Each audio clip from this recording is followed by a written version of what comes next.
Hello friends, video ನೋಡುತ್ತಿರುವ ನನ್ನ ಎಲ್ಲ ವ್ಯೂವರ್ಸಿಗೂ ನಮಸ್ಕಾರಗಳು. ಇವತ್ತು ನಾನು ಸ್ವೀಟ್ ಕುಂಬಳಕಾಯಿ ಪಲ್ಯ ಮಾಡ್ತಾಯಿದ್ದೀನಿ. ಹೇಗೆ ಮಾಡೋದು ಅಂತಂದೇಳಿ ನೋಡ್ಕೊಂಬರೋಣ ಬನ್ನಿರಿ. ರೊಟ್ಟೆ ಜೊತೆಗೆ ತುಂಬ ಚೆನ್ನಾಗಿರ್ತೈತಿ. ಇದು ನಾನು ಫಸ್ಟು ಕುಂಬಳಕಾಯಿ, ದೊಡ್ಡ ಕುಂಬಳಕಾಯಿನ ಹೀಗೆ ಹೋಳು ಮಾಡ್ಕೊಂಡು ಮೇಲ್ಗಡೆ ಸಿಪ್ಪೆ ತೆಗೆದು, ಹಿಂದ್ಗಡೆ ಸಿಪ್ಪೆ ಇರುತ್ತಲ್ಲ, ದಪ್ಪನ ಸಿಪ್ಪೆ, ಅದನ್ನ ತೆಗೆದುಬಿಟ್ಟು ಇಟ್ಕೊಂಡಿದ್ದೀನಿ. ಈಗ ಅದನ್ನು ಸಣ್ಣ ಸಣ್ಣ ಪೀಸಾಗಿ ಹೆಚ್ಕೊಳ್ಳೋಣ.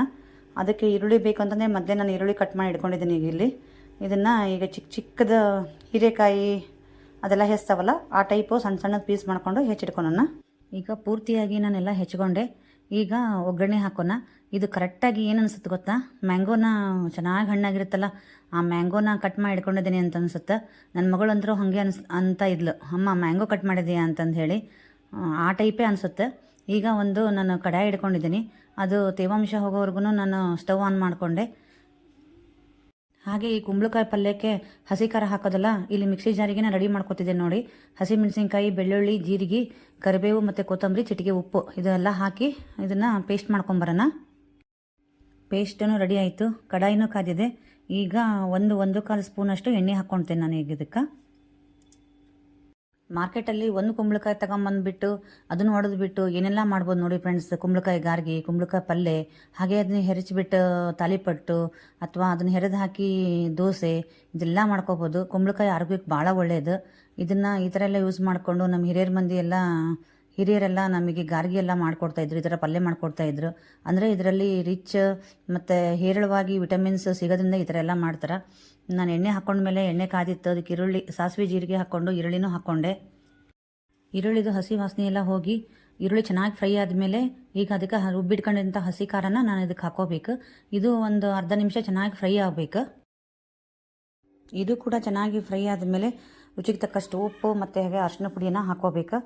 ಇದನ್ನು ಚೆನ್ನಾಗಿ ಎಲ್ಲ ಮಿಕ್ಸ್ ಮಾಡಿ ಚೆನ್ನಾಗಿ ಫ್ರೈ ಮಾಡ್ಕೊಂಡ್ವಿ ಅಂತಂದರೆ ಈಗ ಕುಂಬಳಕಾಯಿ ಹಾಕೋಬೋದು ಫ್ರೆಂಡ್ಸ್. ಇವಾಗ ಕುಂಬಳಕಾಯಿನೂ ನಾನು ಹಾಕೋತೇನೆ ನೋಡಿರಿ. ಈಗ ಇದನ್ನೆಲ್ಲ ಹಾಕ್ಕೊಂಡು ಇದು ಎಣ್ಣೆಯಲ್ಲಿ ಫಸ್ಟು ಚೆನ್ನಾಗಿ ಹುರಿಬೇಕು. ಪ್ರತಿಯೊಂದು ಪೀಸ್ಗೂ ಎಣ್ಣೆ ಚೆನ್ನಾಗಿ ಹತ್ತಬೇಕು. ಫಸ್ಟು ಅದು ಎಣ್ಣೆ ಮತ್ತು ಮಸಾಲೆಲ್ಲ ಚೆನ್ನಾಗಿ ಮಿಕ್ಸ್ ಮಾಡಿಕೊಂಡು ಅದರಲ್ಲಿ ಒಂದು 2-3 ನಿಮಿಷ ಫ್ರೈ ಆಯ್ತಂದ್ರೆ ನಂತರ ನಮಗೆ ಎಷ್ಟು ಬೇಕಾಗುತ್ತೋ ಅಷ್ಟೊಂದು ನೀರು ಹಾಕ್ಕೊಂಡು ಅದನ್ನು ಚೆನ್ನಾಗಿ ಕುದಿಯಕ್ಕೆ ಬಿಡಬೇಕು ನೋಡಿ. ಇವಾಗ ಇದು ಚೆನ್ನಾಗಿ ಫ್ರೈ ಆಯಿತು. ಫ್ರೈ ಆಗ್ತಿದ್ದಂಗೆ ಎಷ್ಟೊಂದಿದ್ವು ಅದೆಲ್ಲ ಕರಿಗಿಬಿಟ್ಟು ಸಣ್ಣದಾಯ್ತು, ಸ್ವಲ್ಪ ಆಯಿತು. ಹಾಗೆ ನಮ್ಗೆ ಎಷ್ಟು ನೀರು ಬೇಕು ನೋಡು ಅಷ್ಟು ನೀರು ಹಾಕ್ಕೊಂಡು ನಾನು ಲಿಡ್ ಕ್ಲೋಸ್ ಮಾಡಿದ್ದೆ. ಇವಾಗ ಮತ್ತೆ ಒಂದು ಸಲ ತೆಗೆದ್ಬಿಟ್ಟು ಕೈಯಾಡಿ ನಮಗೆ ಮತ್ತೆ ನೀರು ಬೇಕಂದರೆ ಹಾಕೊಳೋದು, ಇಲ್ಲ ಅಂತಂದರೆ ಇವೆಲ್ಲ ಬೆಂದಿದೆ ಆಲ್ಮೋಸ್ಟ್. ನಾನು ಸ್ಪೂನಿಂದ ನೋಡಿ ಕಟ್ ಮಾಡ್ಕೊಂಡು ನೋಡಿದೆ, ನಾನು ಬೆಂದಿದೆ. ಇನ್ನೊಂದು 10% ಅಷ್ಟೇ ಬೇಯಬೇಕು. ಇದಕ್ಕೆ ಲಾಸ್ಟಿಗೆ ಗುರಾಳ್ ಪುಡಿನ ಹಾಕಬೇಕು.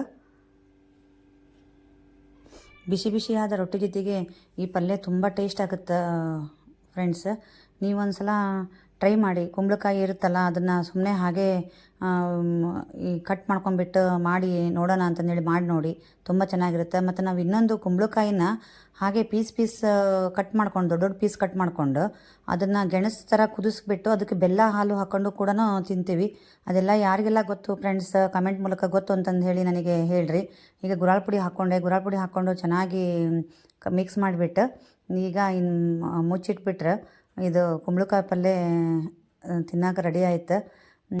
ನಾನಂತೂ ಈ ಪಲ್ಯ ಜೊತೆ ರೊಟ್ಟಿ ಬೇಕಲ್ಲ, ನಾನು ರೊಟ್ಟಿ ಮಾಡೋಕ್ಕೆ ರೆಡಿ ಮಾಡ್ತಾಯಿದ್ದೇನೆ ನೋಡಿ. ರೊಟ್ಟಿ ಹಿಟ್ಟೆಲ್ಲ ಹಾಕ್ಕೊಂಡಿದ್ದೀನಿ. ಇದು ಪಲ್ಯದ್ದು ಆಯಿತು. ಮುಚ್ಚಿಟ್ಬಿಟ್ರೆ ಬಿಸಿ ರೊಟ್ಟಿ ಮಾಡಿಕೊಂಡ್ರೆ ಟಿಫಿನ್ ಇವತ್ತು ರೆಡಿ. ಓಕೆ ಫ್ರೆಂಡ್ಸ್, ನಗೋದೇ ಆಸ್ತಿ ಅಂದಮೇಲೆ ನಗ್ತಾ ಇರೋಣ ಜಾಸ್ತಿ.